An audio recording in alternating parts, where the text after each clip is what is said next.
Ayan guys, may nagawa na naman tayo.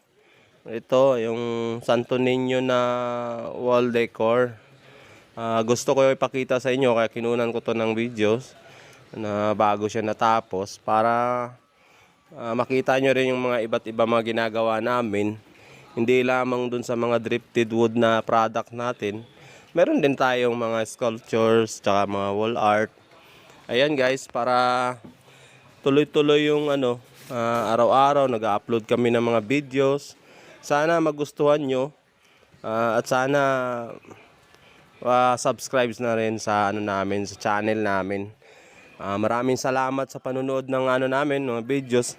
Alam niyo na kung minsan kami nahihiya naman kami na gumawa ng videos kasi nga talagang kahihiya nga naman minsan. Pero wala kami magawa kailangan talagang gawin Ganyan talaga ang buhay. Kailangan magsikap, matyaga.